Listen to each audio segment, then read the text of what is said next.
Elin has Candida in her stomach. So this is an antifungal treatment she has once a day. I am Swedish, I'm not giving my child fermented herring. The final chapter of the stoma drama is all going to be very, very complicated.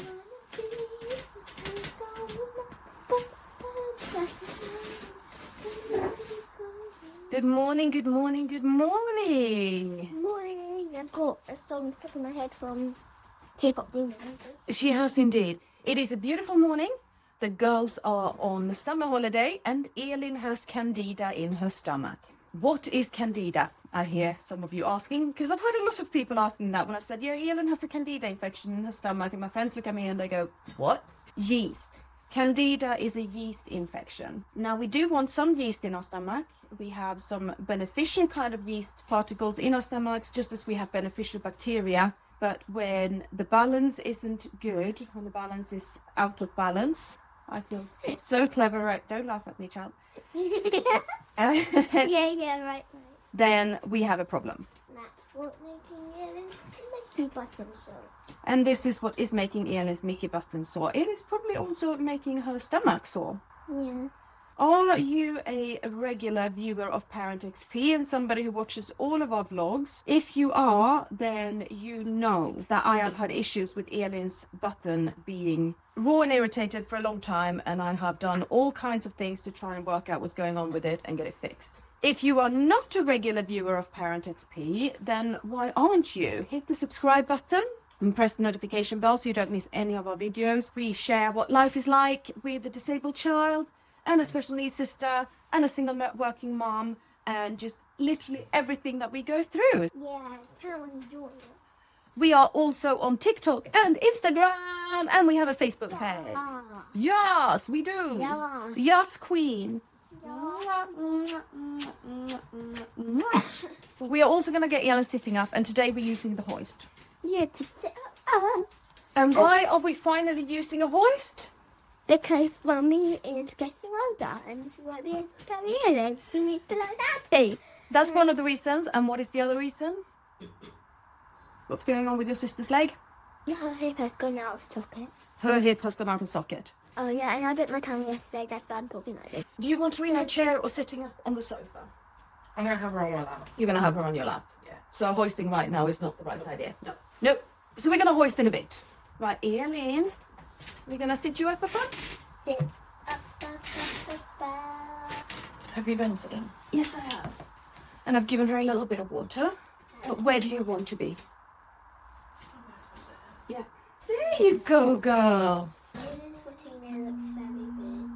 Elin's Fortini does look very weird because Elin's Fortini has got a probiotic supplement in it. It's brown like it's chocolate. The bio powder is chocolate. I like your little flower. They're very pretty. Oh yeah. So Alice had a rainbow and 2 of those flowers. Yeah, and it was 3 face paint, and Mummy's going to fix my face paint. We're going to make up in the face paint. This is the thing that turned Elin's Fortini all chocolatey. Try it. You want to try it? You can absolutely try it. Let's get you a glass. It's a probiotic meal supplement. So it's good for your stomach, this stuff, Alice. And we have it because the medicine that Elin's on now is going to absolutely shoot the stomach apart. Yeah. Elin's dad got this, and it says in the bag that it's an advanced nutritional powder for gut health and contains a blend of 5 cultures, prebiotics, fibers, digestive enzymes, vitamins. And the reason we're giving Elin that is because the medicine that's going to deal with the yeast infection in her stomach is going to absolutely throw out everything in her tummy. If you don't like how not sweet it is, Alice, you can have some of the vanilla syrup. Does it say that? Yes. It has got some stevia in it to sweeten it. So how did we get to here, girl? Do you remember? Yeah, you remember how we got to here? We have had issues with Elin's stoma going on for months now. And the stoma site has been very red and irritated. We've had periods of scar granulation bubbling up on it. And I have been trying to get some help for this. We had a stoma swab that showed a heavy growth of staphylococcus. And she had a course of antibiotic cream for that. And it just didn't help. Her stoma didn't get any better. And we were having issues with the button leaking. So the Mickey button has a balloon on the inside that you fill up with water, and that's what holds it in place. And for some reason, water was very slowly leaking out of that, and that meant that stomach content was leaking out around the button onto the stoma. We had a second swab, and that second swab came back with heavy growth of Candida. Now, Candida is something you have in your stomach and on your skin. You always do. But it's not a heavy growth of it normally. Normally, it's a small growth of it, and it's perfectly healthy and not harmful. For some reason, Elin is out of balance, and she now has heavy growth of it. It was then suggested that we need to check the inside of her stomach, because Candida can erode the Mickey button balloon and be the thing that's causing the balloon to shrink and therefore stomach content to leak out around the site. So Elin's school nurse went and did a aspirate from her, where she pulled out the stomach content, and that was sent off to the lab to test. While we were waiting for that result to come back, Elin had an appointment with the stoma nurse at Addenbrooke's hospital, and she looked at the stoma and she went, "This doesn't look too bad. It doesn't look like Candida. It looks like it's just caused by stomach content seeping out." They have very, very good reasons to be cautious about this, because the treatment for Candida in the gut is very strong, and it knocks out the entire gut flora. They obviously don't want to give Candida treatment if it's not necessary. She figured that it was basically stomach acid causing the redness around the stoma. The stoma site did not look like Candida. You usually get white stuff with that. Now, I don't know if it's because we're cleaning her stoma several times a day that there's no white stuff around it. Exactly. And all of the Cavalon and stuff like that. Cavalon and Manuka honey, and we try all sorts of things, right? Yeah, so she gave us medical grade Manuka honey to try to see if that would help. And after a few days, we got the result back from the aspirate. We said there is heavy growth of Candida inside Elin's stomach. And now we don't have any choice but to give her the treatment for it, which is called fluconazole. So this is an antifungal treatment she has once a day. It's been drawn up, it's sitting here. She's going to have that for 14 days. And that is really going to mess with all of the good bacteria in Elin's stomach. So it's going to knock her digestive system out, which is why we have the probiotic supplement that Caitlin is now sitting here desperately shaking up and trying to get inside her. We also have an antifungal cream for her stoma now. So instead of putting honey onto the stoma side, my reaction was, maybe we shouldn't feed the yeast with honey, because all that results is mead. I know that's not how mead works, okay? But I thought I was funny and clever, okay? I said maybe we shouldn't put honey on a yeast infection, and they came back and went, no, maybe you shouldn't. Maybe you should stop the honey and start giving her canestin or fluconazole cream instead. So we got this for her stoma now. Her stoma is looking better. Yes, and now we're just going to wait and see what happens to little Miss. Her stomach is not too badly affected yet, but we're only a few days in. But I am expecting it to become quite nasty. Apart from probiotic supplement, we can try other probiotic supplements. There are some that come as a little capsule with powder inside, which is a little bit easier to give a full dose of than this powder. Don't look at me like that. I did not buy the powder. I know you didn't buy the powder. No menu. Good. We also need to make sure that what we feed her is not going to feed the yeast. So we're going to avoid white bread for a bit. Anything with yeast in it, we're going to avoid for a bit. Yeah, that makes sense. Sugars and most fruits also feed yeast. The exception to this are bananas and apples. Have a banana. Apples and bananas. We love to eat apples and bananas. When it's used to. We have just made sure that we both are going to have that in our head for the rest of the day. Yeah, great. Yeah, it's fantastic. What else are we going to do? Yes, we can feed the prebiotics, and that is called sauerkraut, kimchi, and miso. Now, I'm not very keen on putting sauerkraut in my home. I'm Swedish, not German. However, I will say that I'm an honorary Asian because I absolutely love kimchi and I love miso. Yes, my love. Sauerkraut is fermented cabbage, a German style, whereas kimchi is fermented cabbage, a Korean style, and for some reason the Korean style is far superior. I am Swedish, I'm not giving my child fermented herring, even if it is to feed her gut biome. Is that carrot, white cabbage? It's not coleslaw. No. No. Is it similar? No. I'm going to buy some kimchi because a little bit of the brine from kimchi in the Elin spoon will help her stomach recover towards the end of this treatment and afterwards. Elin quite likes tasty, of course she likes tasty. She quite likes spicy, and obviously it's going straight into her stomach, so kimchi is not going to freak her out. It is going to freak Alice out. Alice can't handle spicy things. Except for spicy chips and crisps. Yes, for some reason.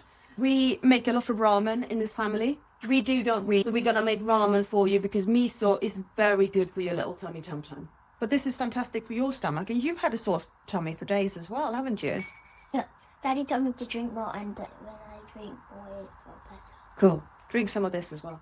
Now, hopefully, this is going to be the final chapter of the stoma drama this time around. But it's because it's been going on for some time. It's been very frustrating, and I think we've been washing more tubey pads than anything else. And then the next big drama is going to be Elin's hip, which we touched on is out of socket again. It has migrated out of socket. And I think that's going to be a whole vlog of its own. Yeah, like, we're gonna have to go into the hospital. She's gonna have another surgery. She's going to need more surgery. She's going to need more hospital appointments. Oh, how do you feel about all of this, Katie, with Elin's stomach? About time? Yeah, that's pretty much my answer. I think. But I feel like we're on the right track. We've got some answers. We are beginning to see the effects of the fluconazole now, in that Elin's tummy is starting to get quite upset, and she is not doing especially well. Katie was with her earlier today, but she's very warm. She's really, really warm. So I gave her a temper dot to check the temperature with, and yeah, her temperature was 38 degrees. It's like, okay, right, let's put in some paracetamol. So we put in some paracetamol, and the temperature started coming down. And I went out with Alice for a bit, and apparently while we were out, Elin went and just went coming the other way. So one cough, and it just opened up the floodgates. And she filled the entire washing machine single-handedly. Well, somehow, she didn't get any on the sleep system, which is pretty good. And anyway, I am cooking at the moment. Because Elin needs food. We went to And if you're cooking, why are you making the bed? Because right now, the food is cooking itself. How does food do that? Well, it's in the oven, and it's on the stove, and it's cooking at the moment. I've given you half a watermelon. Why are you still hungry? Elin is getting sweet potato and pork and leeks and tomatoes. We are having pork belly, you and I, with sweet potato mash. And You better leeks. give me some fat. I will keep you. I'll save you some fat. You got pork belly fat I coming. mean, lots of fat. Yes, lots of fat. I love fat. That's what. Elin is feeling an awful lot better after that explosion, by the way. I have also gotten kefir and kimchi that Elin is going to have some of over the next few days as well. She can have kefir for breakfast instead of poutine for a few days because, again, that's just going to help that little tummy of hers. Kefir is a kind of yogurt drink. That's the yogurt drink I bought. And it's got live biocultures in it that will help her tummy.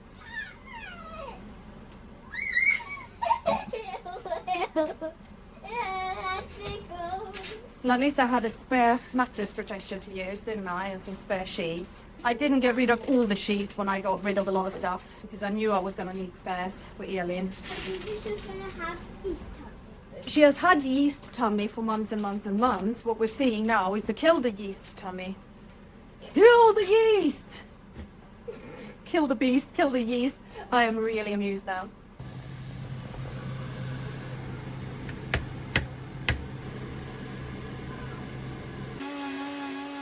You gotta be kidding me. I have already done a load of laundry today. I have cleaned the kitchen. The kitchen was spotless a few hours ago. And then Elin happened and dinner happened and now I need to deal with this. And I don't even know where to start. And Elin needs her evening medicine, so she needs a clean pad. Okay, can you start taking medicines out of the bags for me then, please? Which medicine I want to start with this one. Okay, we need one of them. Get one of those tablets out and break it. That'd be very helpful. Okay, now I need a topper. Can you find me a topper? Okay. Yes, you know the little tablet screw thingy? There's one in there. In a good shape. Okay. Really good at shaping these. And now what's left to do for little madam here is to take off the old tubey pad, give the stoma clean, put on some of the fungal cream. I have obviously given my hand a clean since I changed Elin's pad, but even so I'm going to use my little finger for this cream. Now, one important thing in this treatment is that on day 7, we need to change Elin's Mickey button. Yes, so on day 7, we're going to replace the Mickey button entirely and give her a new one. Apparently, the Candida in her stomach is eating away at the balloon of the Mickey button, which is causing a lot of the problems we have with it. And now Madam just needs her evening medicine, so she needs to go to sleep. So, we are going to dim the lights. I'm going to turn on the tumble dryer, which will give some white noise for Elin to fall asleep to. And then we're going to let Elin go to sleep because this is all very tiring, isn't it, girl? Not feeling 100% in your tummy. And I'm going to stop Alice from watching whatever Guess the Movies thing she's watching on YouTube at the moment. And we're going to go for... Oh, I am blocking the tube. This time, I don't think it was worse than there being a kink on the tube there. There we go. It's moving through now. It's very easy to block the tube. And you don't want it to get blocked in there because then we need to change the button. And then we need to order another button urgently. And it's all going to be very, very complicated. We only have one spare button at a time. So we always have a spare one, which is the emergency button. Whenever we change, we need to replace it. So, Elin, have I managed to explain everything that's going on with your button at the moment? In case I've missed anything or you have any questions, please ask them. You know where the comment field is. But we are going to start winding down for the evening now so that Elin can have a good night's sleep. Have another explosive bottom again tomorrow, because I'm sure there will be more explosiveness coming. Yeah. And say thanks for watching. Hit the subscribe button. Wait for Alice to pile in as well. And Thanks for watching. Hit the subscribe button as well. And bye. Bye.